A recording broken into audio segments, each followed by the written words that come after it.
On this episode of Battleground Wisconsin Now with Fraley and Opoien, a battle under the dome over the need for the legislature to remain in session. Outside the bubble, Bernie Sanders fizzles across the country and the general election begins. These topics and more, Battleground Wisconsin starts now.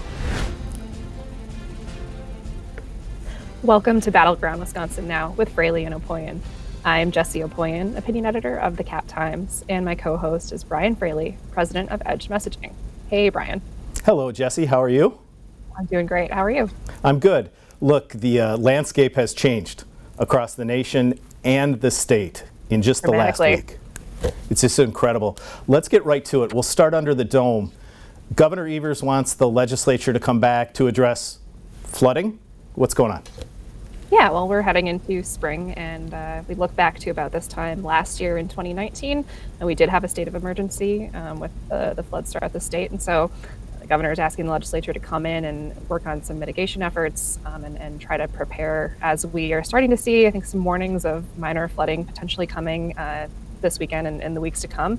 But it doesn't sound altogether very likely that the legislature will come back, because we have talked about this before. They're pretty much wrapped up with their business. Yeah, with the coronavirus or the flooding, if an emergent issue required legislative action, I'm confident the Republicans would come back in session.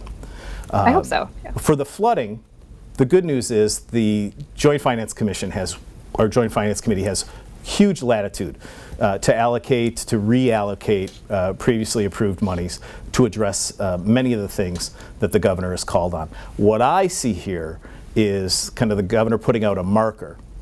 So if something happens, he can say, I tried, but the Republicans left in February. No, that's absolutely true. I mean, I think there are a number of issues that he's trying to put that marker out, put that stake in. Coronavirus being one of them, flooding being one of them, looking to get some stuff done now. Of course, there are options to come back in the future should an emergency arise, but he could use that politically to say, hey, you know what? I asked them. They weren't willing to come to the table. I think that's what we're looking at. So let's go outside the bubble. Bernie is done. Toast. Fini. Correct? He's not leaving though. So he's going to spend He's going to spend Saturday at the debate hurting Biden, and then he's going to get clobbered next week in Florida and the other states. Yeah, he's hanging on for dear life, I guess. I don't see mathematically a lot of hope for him, but like you said, this is a good point. He could move on and move forward, but instead this is another opportunity for some dem-on-dem violence, which I'm not sure is necessarily the thing you want to see getting this close to the convention. I mean, at this point, the Wisconsin primary, does it even matter? It's hard to imagine a scenario in which it would, which is a bummer, but probably the party would rather have that be the case. You don't necessarily want this thing dragging on until April. So the numbers we were looking at from the most recent Marquette poll had Biden in third, a distant third. Oh, I'm sorry. Let's look at the pledged delegates. Yeah, he's got this going. It's frankly insurmountable as long as he's breathing. I guess we should note there is still Tulsi Gabbard still in the race at the bottom there. She is. Got this list of people who have dropped out. And under the old debate rules, because she had gained delegates, she was supposed to be on the debate stage this weekend, but they eased her out. Not so quietly. It's a bummer. But let's look at the Wisconsin polling from 3 weeks ago.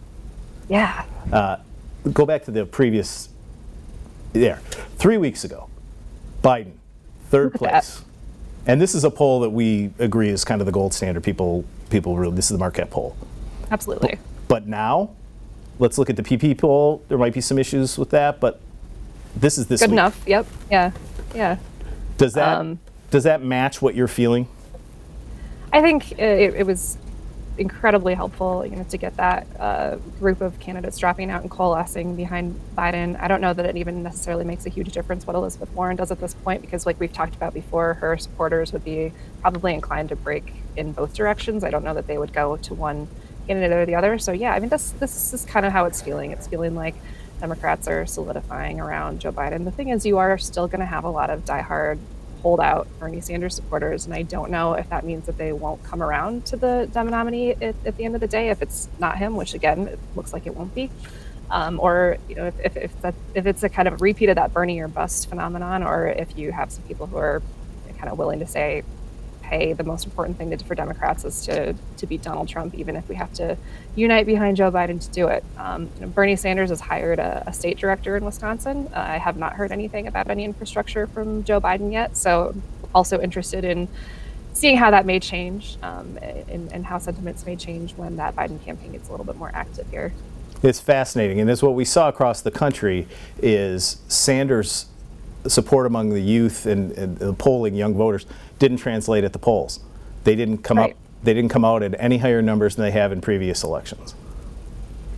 And I think that's probably the argument that you could see all of those Democrats making in their heads and making that calculus to say, it doesn't do us any good to line up behind Sanders if we support him. It's very clear that the momentum is going toward that moderate consensus candidate.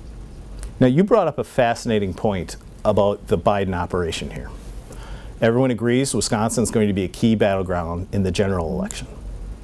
And as of today, neither you nor I, nor the dozen or so people I asked in preparation for this episode, have any knowledge of any organization for Biden in this state.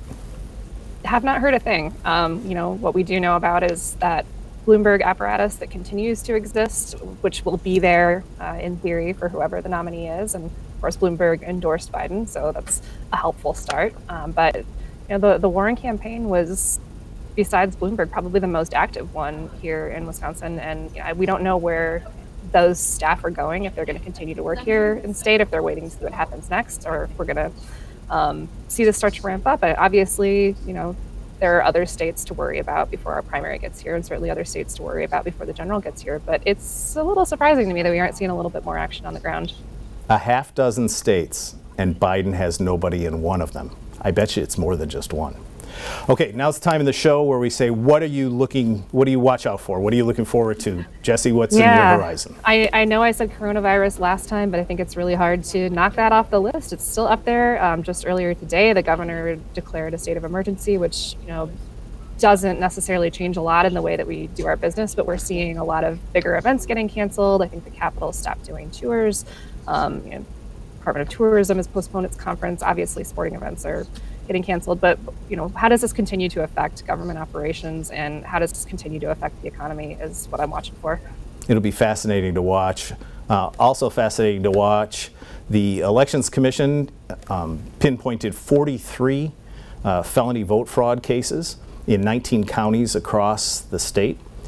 Curiously, they didn't identify which counties, but we're going to be following this. I'm very interested into this to see what happens if plea deals are cut or if convictions are made in these 43 cases. These were found from a match on the ERIC database, this controversial database in some circles. It is a story that will continue long through this election cycle. Be interesting to keep an eye on that. I think we'll have no shortage of things to keep talking about. All right. Well, I think we've got this one in the books. Go use your hand sanitizer. I will as well. We'll see you next week. For Jessie Opoien, this has been Battleground Wisconsin with Fraley and Opoien.